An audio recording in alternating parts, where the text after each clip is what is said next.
Stay with me, because what I'm about to walk you through isn't just another trade dispute or diplomatic spat. This is something fundamentally different.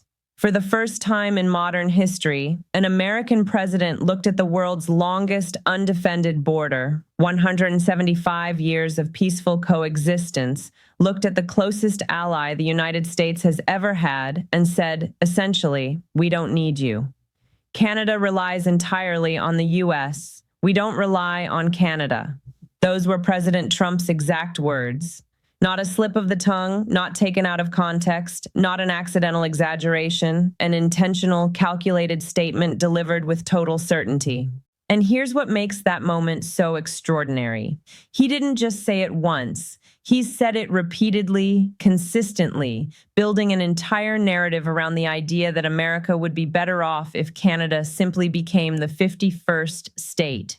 But here's what nobody tells you when the headlines focus on the drama and the insults. That claim, we don't rely on Canada, might be the single most economically illiterate statement an American president has ever made on the world stage.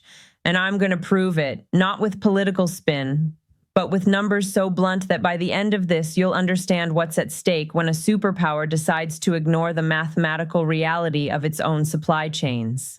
Start with energy, because that's where the fantasy of American independence collides head-on with the reality of American dependence. Every single day, roughly 4.1 million barrels of Canadian crude cross the border into the United States.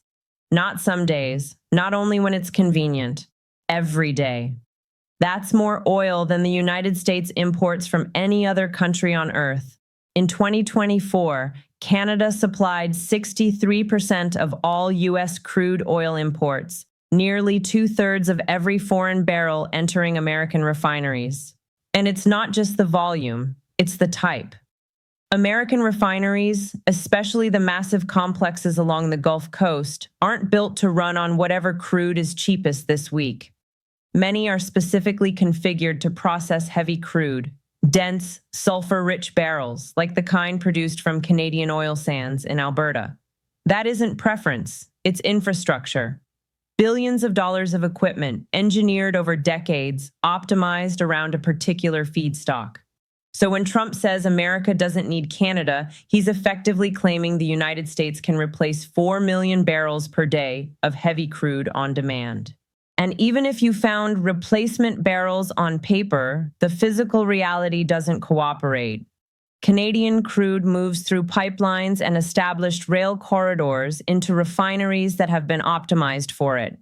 Swapping that for seaborne cargoes means different delivery schedules, different storage needs, different blending requirements, and different costs. You're also putting a critical input on shipping lanes and choke points that can be disrupted by war, sanctions, or a single accident.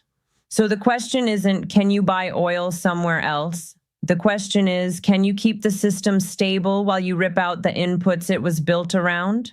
From where Venezuela, production there has been battered for years. Mexico, output has been declining. The Middle East, technically possible, but now you're talking about rebuilding supply chains, shipping routes, and contracts, and accepting a different kind of geopolitical risk. And here's the detail that gets skipped. Switching crude isn't as simple as swapping suppliers like it's an online cart. Refineries are engineered systems. Different crude types yield different product slates, require different processing steps, and can force costly operational changes. Retooling, reoptimizing, and recontracting doesn't happen overnight. It happens over months and years, and it's expensive even when it's possible. But energy dependence doesn't stop at crude. Canada supplies 98% of U.S. natural gas imports. 98%. When homes across the Midwest heat up in winter, when power plants in the Northeast generate electricity to keep the lights on, that gas is overwhelmingly moving through Canadian-linked pipelines. And those pipelines, dozens of major lines, weren't built overnight. They represent decades of planning, permitting, construction, and capital. You don't replicate that with a phone call, an executive order, or a tough talk press conference. Then there's electricity. Canada provides 82% of all electricity imported by the United States. Not half, Not a lot, 82%. In states like New York, Michigan, Minnesota, and others along the border, Canadian power isn't a cute supplement. It can be the stabilizer during peak demand, the margin that keeps the grid steady when weather extremes push consumption higher. In real life, grid reliability is about redundancy and dependable neighbors, not chest thumping. Put it together, and the energy relationship between the two countries was valued at about $151 billion in 2024. That isn't a trade imbalance being exploited. That's American utilities, American manufacturers, and American consumers choosing Canadian energy because it's reliable, nearby, and compatible with the way U.S. infrastructure is built. That's what interdependence looks like when it works. So when someone says, we don't need Canada, what they're really saying, whether they realize it or not, is this. We don't need 63% of our crude oil imports, we don't need 98% of our natural gas imports, and we don't need 82% of our electricity imports, which is another way of saying we don't need refineries running efficiently, we don't need affordable winter heating, and we don't need stable power grids. That's the translation from rhetoric into systems, and energy is just the beginning. Zoom out to the broader trade relationship, and the numbers get even more staggering. Canada was the top destination for U.S. goods exports in 2024. Number 1. American businesses shipped roughly $350 billion worth of goods to Canada last year. Meanwhile, the United States imported about $413 billion from Canada, a goods deficit of roughly $62 billion. Trump loves talking about trade deficits as if they're proof America is being taken advantage of. But even before we debate what a deficit means, you have to understand what the flows represent. When you include services, not just goods, the United States runs a surplus with Canada. The overall deficit shrinks, depending on how it's calculated, to something more like $35 to $45 billion. But even that number can mislead because it treats trade like a zero-sum scoreboard where one side wins and the other loses. The real economy doesn't work like that, especially not between two countries that are practically stitched together. About half of U.S.-Canada trade isn't finished products being sold across a border like they're separate worlds. It's intermediate goods, components, raw materials, parts, crossing back and forth inside integrated supply chains. Take autos. When a Chevy Silverado rolls off an assembly line in Michigan, many components inside that truck have crossed the U.S.-Canada border multiple times. Steel might start in Ontario, ship to Ohio to be stamped, go back to Canada for additional processing, then return to the U.S. for final assembly. That's not exploitation, that's integration. And it goes far beyond cars. Aluminum, lumber, chemicals, agriculture, machinery, aerospace, and advanced manufacturing all depend on frictionless cross-border flow. Companies plan their production around the assumption that the border is a bridge, not a wall. In 2023, Canadian exports to the United States represented about 21% of everything Canada sold globally, and roughly 76% of Canadian merchandise exports were destined for the U.S. Canada does not have the luxury of diversifying away from the American market overnight. The infrastructure doesn't exist at scale. The relationships don't instantly materialize. The geography doesn't change because someone gets angry on television. But here's what Trump seems to fundamentally misunderstand. Dependence cuts both ways. Yes, Canada relies heavily on the U.S. market, but American businesses, American workers, and American consumers rely on that trade staying smooth, predictable, and affordable. When you impose 25% tariffs on your largest trading partner, you aren't punishing them in isolation. You're ripping through your own supply chains, raising your own input costs, and eventually sending your own consumers the bill. And we watched that play out in real time. The tariffs Trump imposed in early 2025 hit Canada hard. By April, Canadian exports to the United States had plunged about 26% from their January peak. That's not a routine adjustment. That's a shock big enough to force real decisions, reduce output, cancel expansion plans, delay investment, and lay off workers, especially in export-heavy provinces like Ontario and Alberta, where factories live and die by cross-border demand. But the undercovered part is what happened in the United States. U.S. imports overall fell around 20% in April 2025, the largest single-month decline since the financial crisis of 2009, excluding the pandemic. Why? Because when you tax a major share of what your economy consumes and produces with, businesses can't magically swap to domestic suppliers overnight. Supply chains don't rewire in weeks. Capacity doesn't appear because a president signs a paper. Companies either absorb higher costs, pass the costs forward, or reduce production. American manufacturers paying 25% more for Canadian steel didn't throw a party. They absorbed costs, watched margins get squeezed, delayed projects, and quietly started planning layoffs. Consumers didn't feel it instantly, but the pressure builds. Higher input costs creep into prices. Inflation that had been cooling begins ticking upward, and the Federal Reserve watches nervously. Economists across the spectrum reach for the same words: self-inflicted wound, unforced error. And the consequences don't stop at economics, because alliances aren't just diplomatic statements. They're also systems, security cooperation, intelligence sharing, joint infrastructure, and the most basic thing of all, trust. That trust took generations to build across the US-Canada relationship. But now, for the first time in modern memory, a Canadian Prime Minister stood in front of supporters and said Canadians now live in dark days, brought on by a country they can no longer trust, and named the United States. Trump hasn't only threatened tariffs, he's repeatedly floated the idea that Canada should be annexed as the 51st state. He's suggested using economic force to make it happen. He's mocked Canadian leaders, questioned Canada's sovereignty, and treated the entire country as if it's a property to be acquired in one of his real estate deals.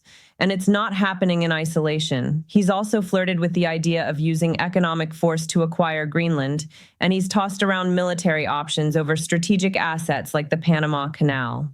The pattern is clear. Sovereignty becomes negotiable when power wants something. Canada's reaction has been predictable and unprecedented. Polling in 2025 showed around 90% of Canadians oppose annexation. 90%. In a country where people argue about everything, that's near universal consensus that becoming part of the United States is unacceptable. Another poll found roughly 82% of Canadians said they would rather return to a British Dominion arrangement than be annexed by the United States. Think about that. People who spent generations building a distinct identity separate from Britain saying they'd rather reverse that history than join the US under these circumstances. Canadian nationalism surged. Buy Canadian campaigns spiked. Consumers began actively avoiding American products. Businesses started looking, slowly, painfully, for ways to reduce dependence on US markets. Canadian automobile trips to the United States dropped 31% year over year, not because of gas prices or exchange rates, but because Canadians chose not to spend in a country whose president treats them with open contempt. And it's not just symbolic. Canada imposed retaliatory tariffs on about $30 billion worth of U.S. goods, with another $125 billion targeted if escalation continues. Provinces have even floated threats to cut off energy exports to certain U.S. states. Ontario discussed cutting electricity to Michigan, Minnesota, and New York. They backed off, but the fact that it was discussed at all tells you how far the relationship has deteriorated. Meanwhile, the annexation rhetoric took on a darker edge. Trump has said Canada lives because of the United States. He's implied Canadians would be better off as Americans, framed Canadian leaders as governors, and treated sovereignty as conditional. That isn't diplomacy. It isn't even classic bullying. It's denial. Denial that Canada's independence is fully legitimate. And here's what should alarm anyone who cares about American power in the long run. Serious foreign policy analysts began drawing comparisons they almost never draw about America. The language about a neighbor not being truly independent, about sovereignty being conditional, about absorption being inevitable. Those patterns are associated with Putin's rhetoric toward Ukraine or Xi's language toward Taiwan. You can argue about whether the comparison is fair, but you can't ignore why it's being made, because the rhetoric fits a familiar template and allies can hear it. NATO allies are watching this with growing concern. If the United States is willing to economically coerce Canada, its longest-standing ally, what does that imply for smaller nations that depend on U.S. guarantees? Estonia, Poland, any state whose security depends on the credibility of American commitments. The rules-based international order America spent decades promoting relies on a simple belief: treaties matter, alliances aren't just transactions, and sovereignty is inviolable. When that belief cracks, it doesn't snap back overnight, regardless of who sits in the Oval Office next. So let's bring it back to the core claim and test it honestly. Imagine Canada stopped exporting energy to the United States tomorrow. Not likely, not even politically feasible in the real world, but as a thought experiment, follow the logic. Gulf Coast refineries would have to replace roughly 4 million barrels per day of heavy crude. Venezuela can't do it, Mexico can't do it.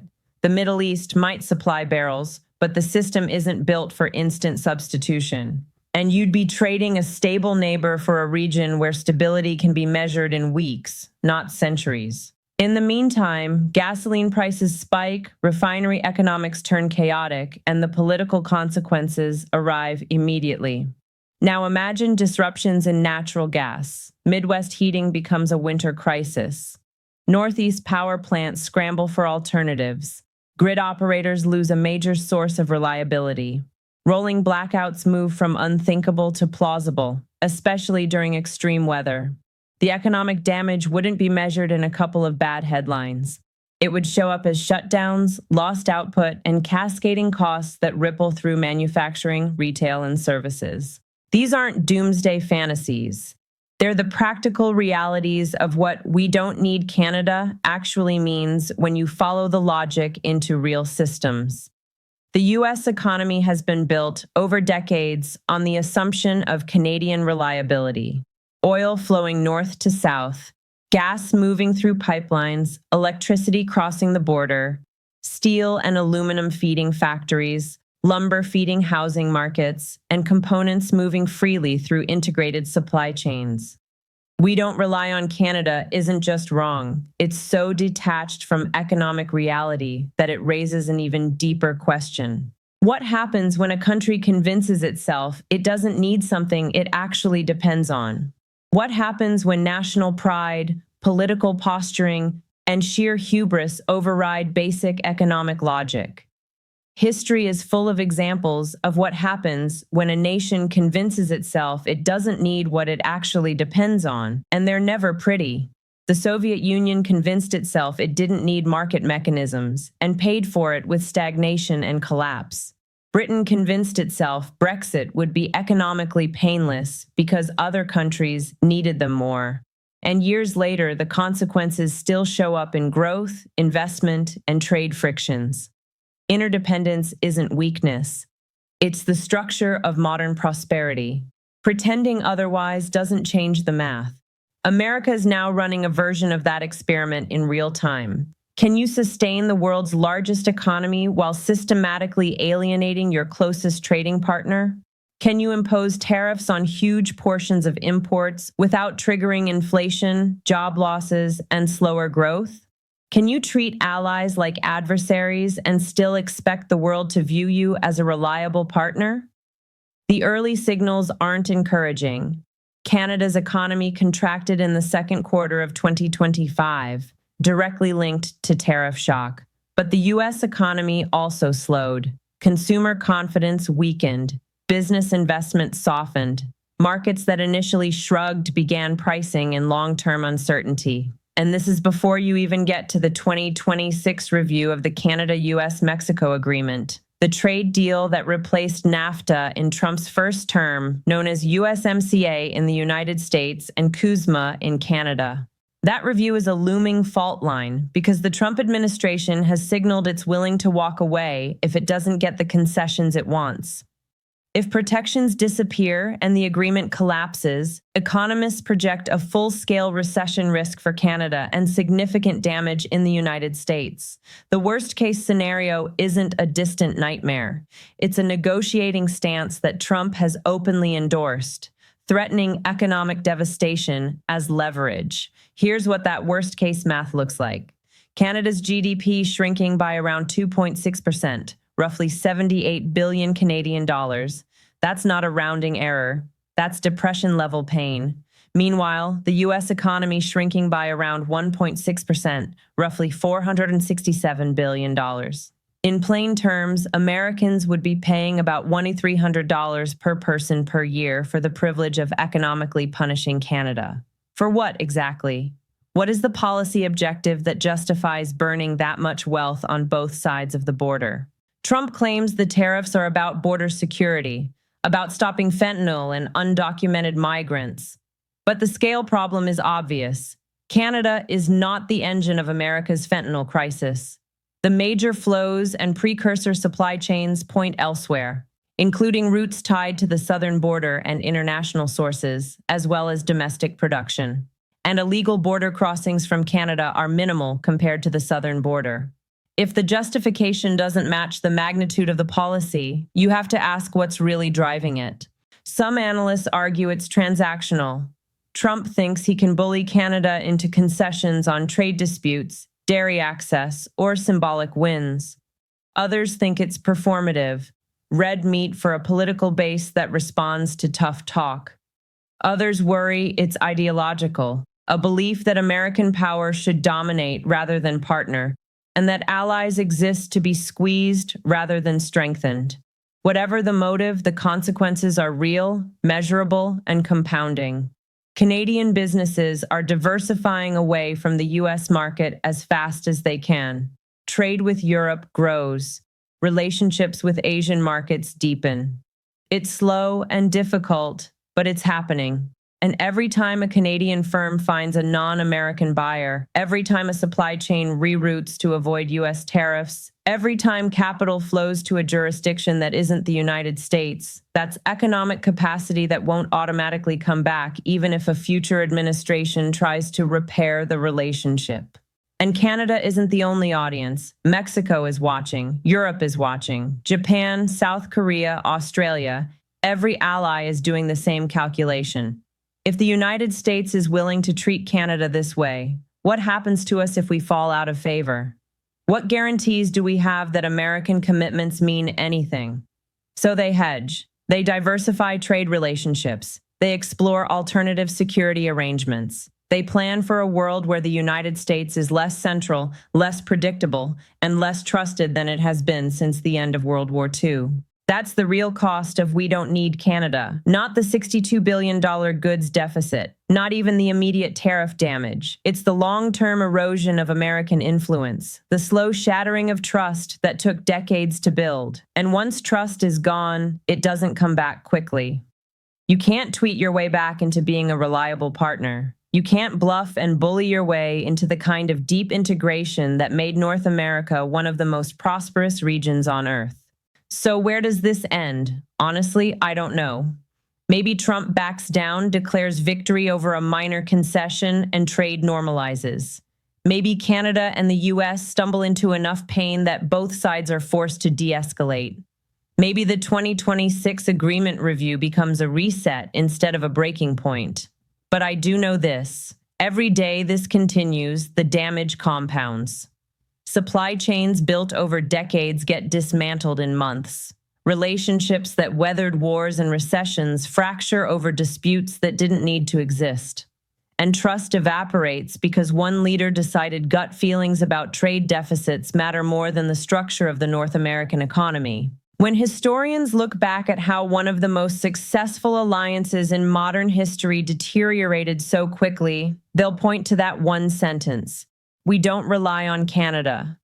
3 words that capture everything wrong with treating international relations like a real estate negotiation, confusing interdependence for weakness, and believing raw power can replace partnership. America might claim it doesn't need Canada, but mathematics doesn't care what anyone believes. The 4 million barrels per day, the 98% of natural gas imports, the 82% of electricity imports, the $350 billion in exports, those aren't opinions. They're the foundation of how the US economy actually functions.